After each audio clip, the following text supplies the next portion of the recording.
In this video we tell about citizenship. हम इस video में सिटीजनशिप के ऊपर बात करेंगे, ठीक है। नागरिकता, भारतीय नागरिकता के ऊपर हम बात करेंगे। तो इसे समझने के लिए हम कुछ टर्म समझते हैं, जैसे कि पीपल, सिटीजन और माइनॉरिटीज। पीपल का मतलब होता है लोग, जैसे एक टेरेटरी हो गया, जैसे इंडिया एक टेरेटरी, मतलब उसमें कुछ लोग रह रहे हैं, जैसे कि मैन पावर जो भी है, तो उसमें टूरिज्म के नाम पे और भी देश के लोग आते हैं, ठीक है, घूमने के नाम पे, ठीक है। तो वो सिटीजन नहीं हो सकते। सिटीजन का अर्थ यही होता है कि इंडिया द्वारा उन्हें कुछ एक्स्ट्रा राइट्स प्रोवाइड है अपने देश के नागरिक होने के नाते, ठीक है। जैसे कि बात करते हैं, वोट डालने का अधिकार हो गया, राइट टू वोट, और उच्च पद बैठने का अधिकार हो गया। कुछ आर्टिकल्स में उन्हें ज़्यादा सुविधाएं प्रदान होती हैं। बात करते हैं माइनॉरिटीज़ की, तो माइनॉरिटीज़ को भी इनको प्राप्त होता है जो कम होते हैं, अल्पसंख्यक होते हैं, ठीक है। बात करते हैं माइनॉरिटीज दो बेसिस पे हो सकता है, लैंग्वेज के बेसिस पे भी हो सकता है, और क्या नाम है, रिलीजन के भी बेसिस पे हो सकता है, धर्म के बेसिस पे भी हो सकता है, ठीक है। अब हम आर्टिकल देख लेते हैं। हमारे कॉन्स्टिट्यूशन सेकेंड पार्ट जो है वो सिटीजनशिप को बताता है और रिलेटेड टू आर्टिकल 5 to 11 है, ठीक है। तो हम समझते हैं आर्टिकल नंबर 5। तो आर्टिकल नंबर 5 के द्वारा किसको राइट्स है, हमारे सिटीजनशिप किसको किसको मिलता है, ठीक। तो इसे समझने के लिए हम पहले देखते हैं इसका टर्म क्या कहता है। Citizenship at the commencement of the constitution. हम समझते हैं कमेंसमेंट क्या होता है। कमेंसमेंट का मतलब होता है जब संविधान हमारा लागू हो चुका है, उस समय किसको किसको नागरिकता मिलनी चाहिए, ये कहता है, ठीक है। तो हम ये समझते हैं, ठीक है। बिफोर बिफोर 26 जनवरी 1950, आप याद रखिएगा। तो बात करते हैं सिटीजनशिप बाय डोमिसाइल। डोमिसाइल का मतलब होता है इंडिया टेरेटरी, जो इंडिया का नागरिक है, जैसे इंडिया में ही जन्म लिया हुआ है, उसको नागरिकता किस बेसिस पे मिलेगी। पहला, जन्म के बेसिस पे, या वो भारत में जन्म हुआ हो, ठीक है, या उसके पेरेंट्स का जन्म हुआ हो, या उसके क्या नाम है, ग्रैंड पेरेंट्स का जन्म हुआ हो, तो उस आधार पे उसको नागरिकता मिलेगी। दूसरा, जो लोग मतलब बाहर देश से इंडिया में रह रहे हैं 5 साल 10 साल से, तो 5 साल अगर उन्होंने टेन्योर पूरा कर चुके हैं संविधान लागू होने से पहले, तो उनको क्या होगा, उनको नागरिकता मिल जाएगी, ठीक है। जैसे कि देखते हैं, born in India, any of his parents born in India residing in India for 5 year immediately before 26 January 1950। आपको समझ में आ गया होगा कि अगर 5 साल पहले से अगर भारत में रह रहे हैं तो उनको भी नागरिकता मिल जाएगी, और इसमें से एक टर्म भी अगर आप फॉलो करते हैं तो आपको नागरिकता मिल जाएगी, ठीक है। आर्टिकल नंबर 6 क्या कहता है। आर्टिकल नंबर 6 क्या कहता है, तो आर्टिकल नंबर 6 कहता है जो पाकिस्तान से इंडिया आए हुए हैं उनको नागरिकता किस बेसिस पे मिलेगा। तो उनको नागरिकता इस बेसिस पे मिलेगा, एक डेट डिसाइड किया गया था परमिट सिस्टम के नाम से, उस दिन आया था, ठीक है।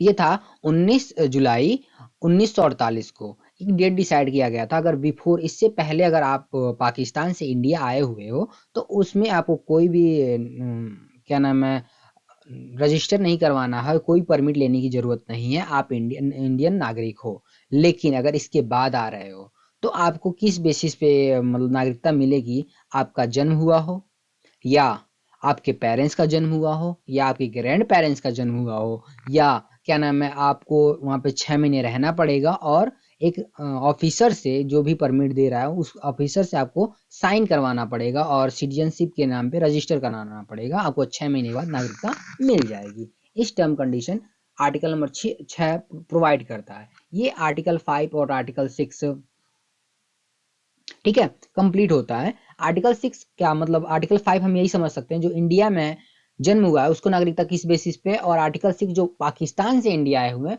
उनको नागरिकता देने की बात करता है, ठीक है। आर्टिकल 7 क्या कहता है। Article 7, right of citizenship of certain person who have migrate to India to Pakistan.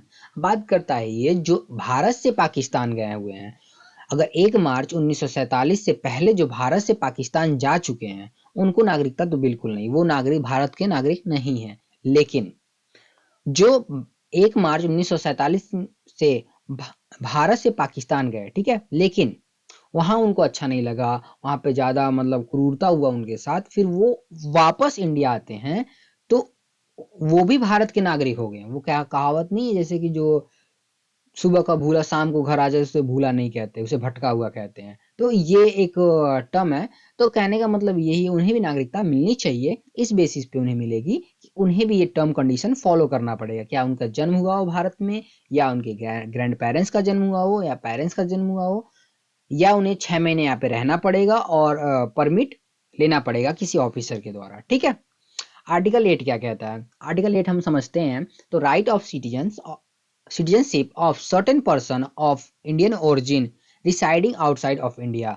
अगर कोई नागरिक है जो भारत से बाहर रह रहा है, ठीक है, तो वो भी भारत का नागरिक होगा होगा ठीक है। लेकिन अगर कोई लड़का है या बच्चा है जो बाहर ही पैदा हुआ लेकिन उसके पेरेंट्स इंडियन सिटीजन है, फिर भी वो भारत का ही नागरिक होगा। ठीक है। आर्टिकल 8 भी क्लियर हो गया। अब हम आर्टिकल 9 की बात करते हैं। आर्टिकल 9 क्या कहता है?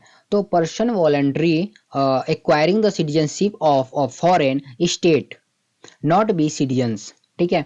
बात करते हैं अगर कोई भी नागरिक है वो भारतीय नागरिक है अगर, लेकिन दूसरे देश का नागरिकता वो एक्सेप्ट कर लेता है, ले लेता है, तो वो भारतीय नागरिक नहीं रहेगा, उसकी नागरिकता रद्द कर दी जाएगी। ठीक है। तो अगर आप दूसरे देश का नागरिकता ले ले रहे हो तो आपको इंडियन नागरिकता नहीं मिलेगी। ठीक है। आप इंडियन सिटीजन नहीं रहोगे। बात करते हैं आर्टिकल नंबर 10 की। तो continuance of rights of citizenship. आपकी नागरिकता तब तक चली रहेगी, आप भारत के नागरिक तब तक रहोगे जब तक आप ऐसा कोई कार्य नहीं करते जिससे हमारे देश को नुकसान हो, देशद्रोही के नाम से जाना जाए। ठीक है।